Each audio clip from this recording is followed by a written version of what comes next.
They mocked the black woman on blind date, but the single dad CEO surprised by her and proposed marriage. That was the moment everyone in the luxurious restaurant thought they already knew the ending to.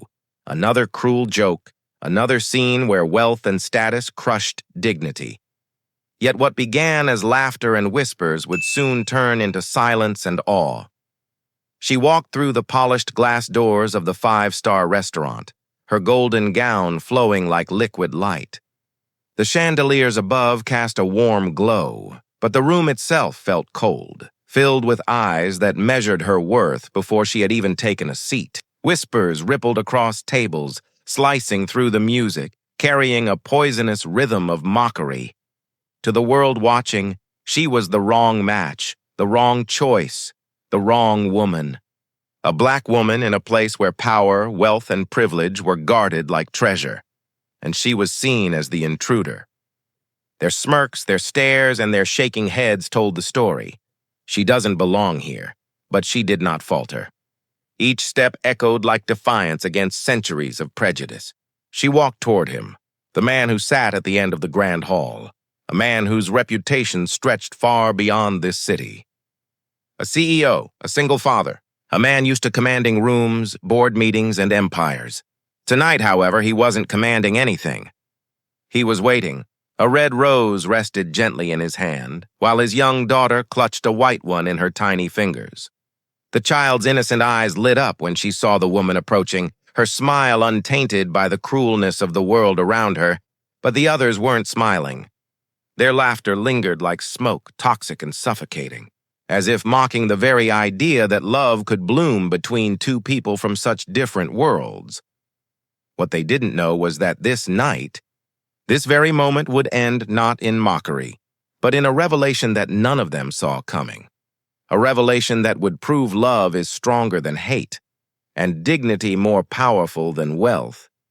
Because as soon as she sat down, the story began to shift, leading toward a decision that would leave the entire room stunned, a decision that would turn judgment into silence, and silence into respect.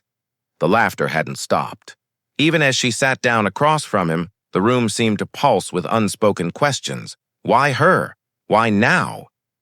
But she had learned long ago that the world was rarely kind to women like her, women who carried both strength and scars in equal measure. Her name was Maya. She was not born into wealth, nor raised in privilege. Her story began far from glittering chandeliers and polished marble floors. She grew up in a neighborhood where opportunities were rare, where single mothers worked 2 jobs just to put food on the table, and where dreams often died before they had a chance to breathe. Maya had known struggle since childhood. She had seen her mother fight against a world that offered little mercy. She had learned resilience from nights when bills piled high and meals were stretched thin. And yet through it all, she carried herself with grace because she knew that dignity was something no one could strip away unless you let them. Education became her escape. She studied harder than anyone expected, excelling in spaces where no one believed she belonged. She had grown used to whispers, to subtle glances, to people doubting her abilities. Yet with every test she passed, every award she earned, Maya carved out a place for herself in a world determined to exclude her. And now, here she was, years later, stepping into one of the most exclusive restaurants in the city, invited on a blind date that felt more like a test than a chance at love. Her date, Alexander Grant, was nothing short of a legend in the business world. A billionaire CEO who had built an empire out of sheer determination, but who was also known for something far more personal, his devotion to his daughter. Alexander had been a single father for nearly 5 years, raising his little girl after losing his wife to illness. Behind the walls of power and privilege, his heart carried grief, softened only by the small hands of the child who looked up to him with unconditional love. For years he had buried himself in work, building higher walls, living in a fortress of wealth that few could penetrate. But fate has a way of placing unexpected people in our paths. When Alexander agreed to this blind date, many of his colleagues and even his family expected a woman who matched his status, a wealthy heiress, a polished socialite, someone who came from the same world. Instead, Maya walked in. A woman whose presence shook the unspoken rules of class and race, whose very existence at his table was enough to make others laugh.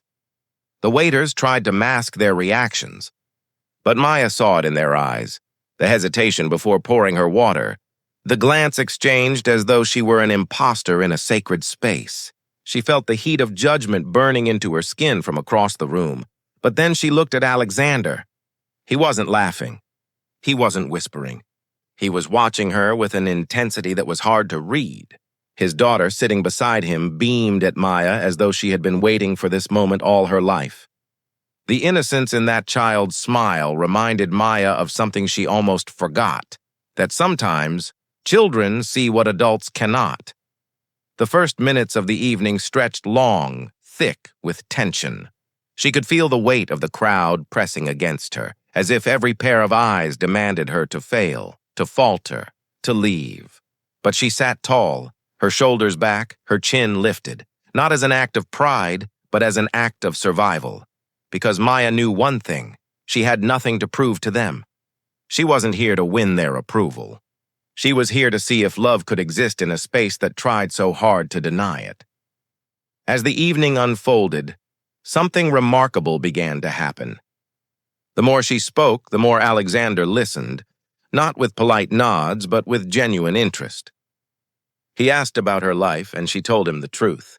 She didn't embellish her past, didn't soften her struggles. She spoke of resilience, of working late nights, of pushing herself when the world pushed back.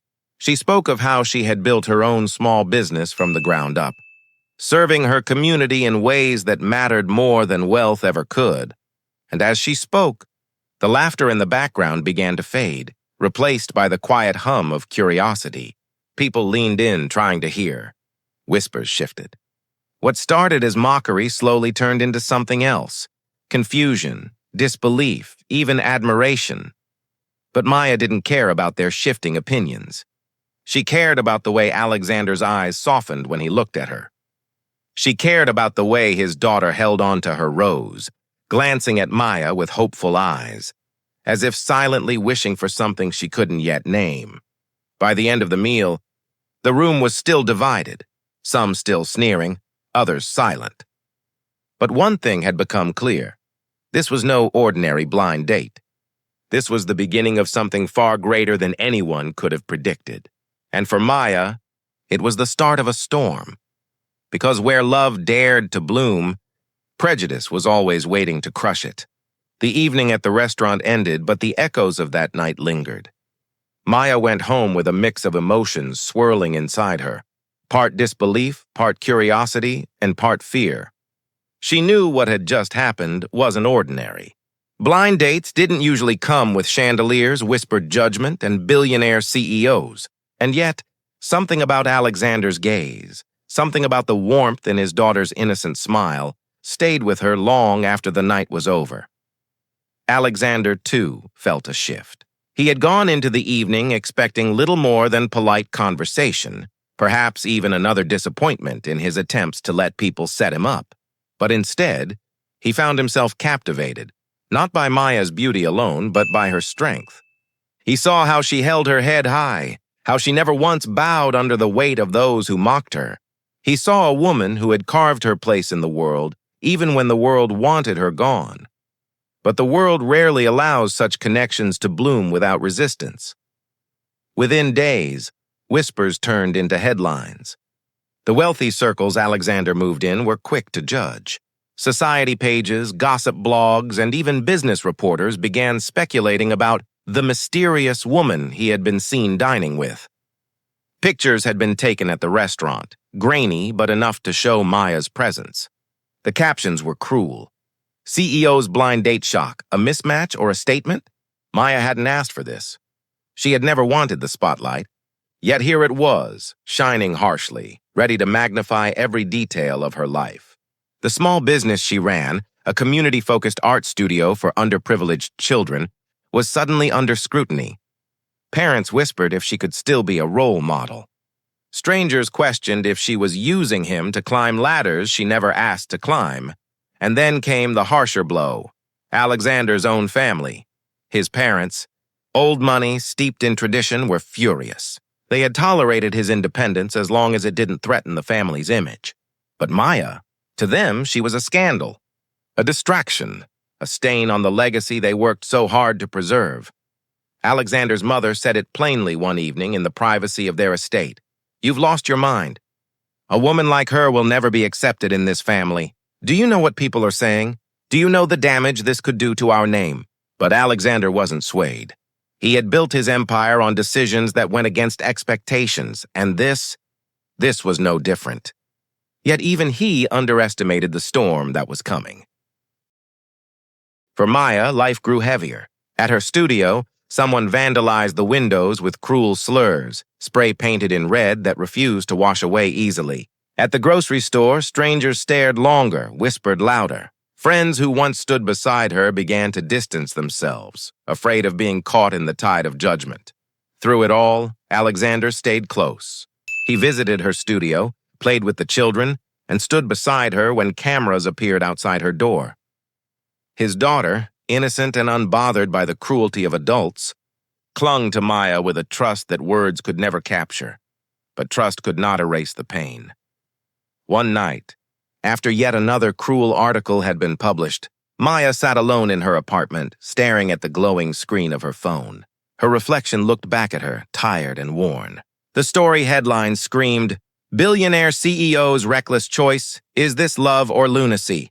She asked herself the question she had been avoiding. Was it worth it? Her heart wanted to say yes. But the world kept saying no. The rising action of their story wasn't just about romance, it was about survival. About two people daring to connect across a divide built by centuries of prejudice and privilege. About a child who saw nothing but kindness in Maya, even as the world tried to paint her as unworthy. About a community torn between admiration and disdain. And then, just when Maya thought the worst had already arrived, the storm grew stronger. At a charity gala hosted by Alexander's company, Maya made her first public appearance beside him. Dressed in an elegant sapphire gown, her presence was undeniable. The cameras flashed, the crowd buzzed, and whispers filled the air. Alexander held her hand firmly as though silently daring anyone to question his choice. But the questioning came anyway. Reporters cornered her, asking loaded questions about her past, her motives, her worth. One asked bluntly, "Do you really think someone like you fits in this world?" The words stung like fire, broadcast live for the world to see. Maya didn't answer. She didn't need to. Her silence carried more strength than words ever could. But the damage was done. The headlines exploded the next morning, crueler than ever. It was then that Alexander's board of directors began to murmur. Investors grew uneasy. For them, love was irrelevant. Image was everything. They worried about markets, about reputation, about how his personal choices could tarnish their collective power. Some even suggested he step back temporarily until the scandal faded.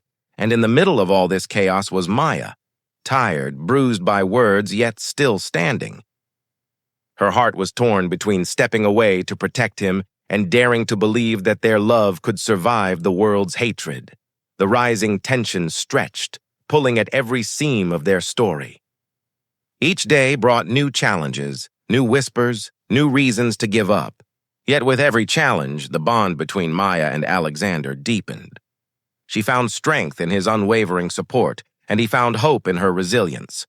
But even the strongest bonds are tested when the world conspires against them. And the greatest test of all was yet to come, a moment that would force both Maya and Alexander to choose between love and survival, between silence and truth. The storm wasn't ending. It was only just beginning. The night of the gala was supposed to be a celebration, another jewel in Alexander's crown of success.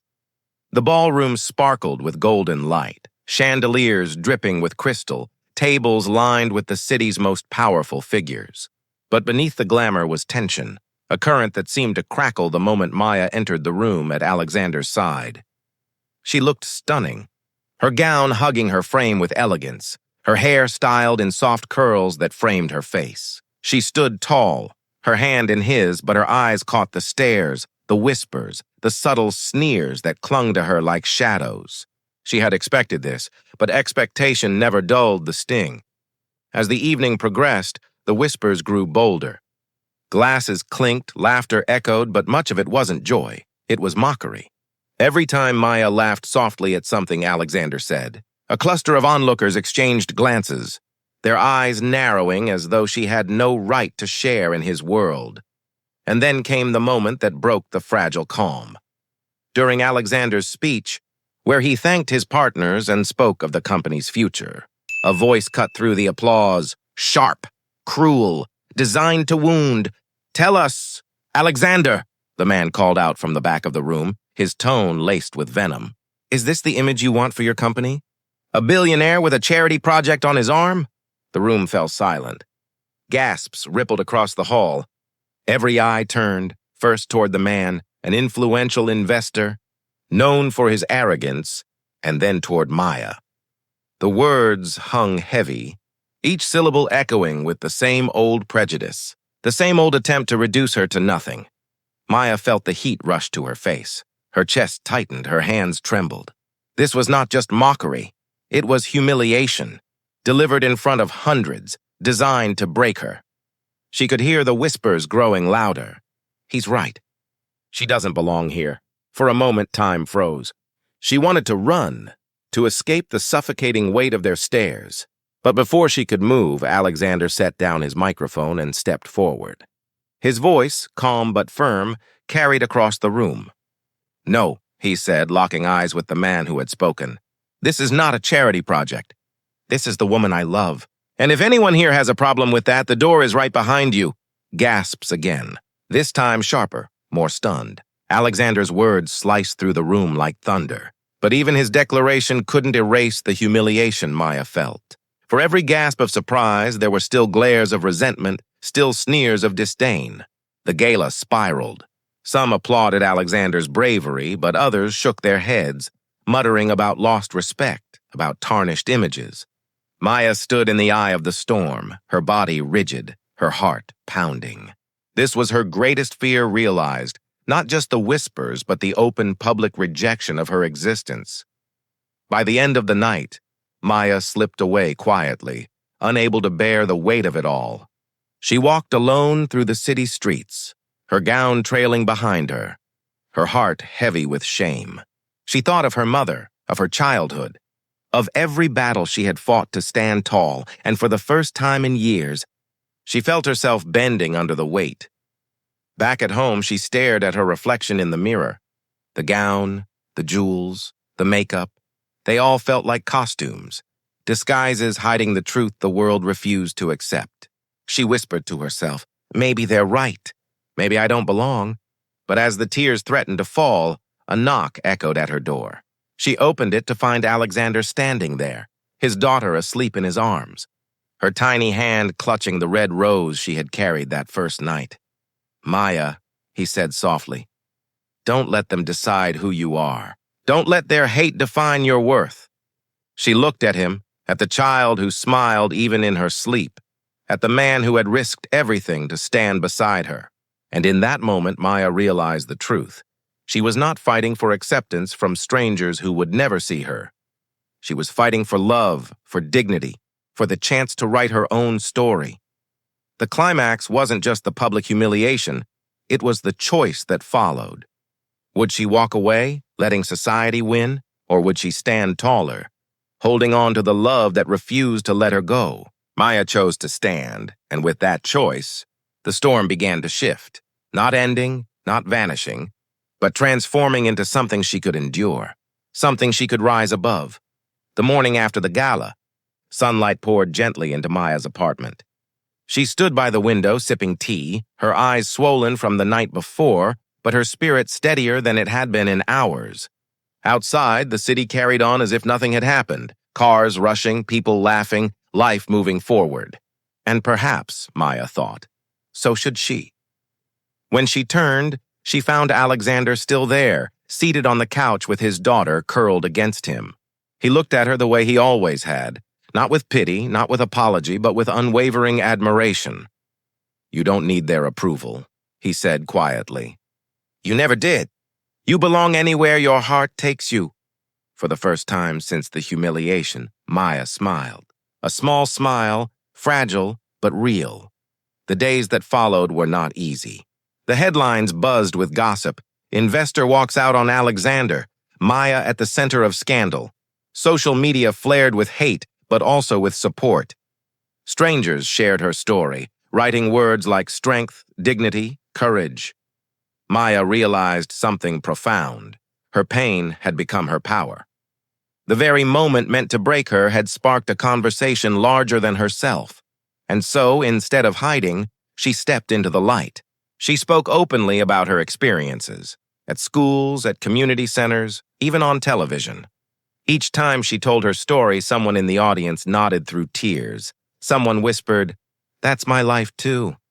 Alexander stood by her side through it all, not as a shield, but as a partner. He learned, listened, and grew, challenging his own circles of privilege. His daughter, still so young, began to understand the simplest truth, that love had no color, no caste, no conditions. Slowly, the world around them shifted. Not everyone changed. Some still sneered, some still gossiped. But more and more people began to see Maya not as an outsider, but as a leader. The final scene came one evening at a charity event, not another gala of polished arrogance, but a gathering organized by Maya herself. The hall was filled not with elites, but with families, children, and young women who had once felt invisible. Maya walked onto the stage wearing no jewels, no mask of grandeur, only a simple white dress that reflected her quiet strength. She held the microphone and, for the first time, spoke not as someone defending her worth, but as someone who had claimed it fully. "They told me I didn't belong," she said, her voice steady. "But I've learned belonging is not something given, it's something we claim. And I stand here today not to ask for a place, but to remind you that you already have one." "We all do," the audience erupted in applause. Tears glistened on faces across the room. Alexander and his daughter stood in the front row, their eyes never leaving hers. That night, when Maya returned home, she didn't feel like an outsider anymore. She felt like a woman who had faced the storm and survived. A woman who had turned humiliation into healing, rejection into revolution. And as she lay down to rest, she whispered to herself the words that would define the rest of her journey. "I don't need the world to accept me. I only need the courage to accept myself." And that's the truth of Maya's story. Racism and prejudice may wound deeply, but they cannot erase dignity. We all have the power to rise, to reclaim our worth, and to write endings filled not with shame, but with strength.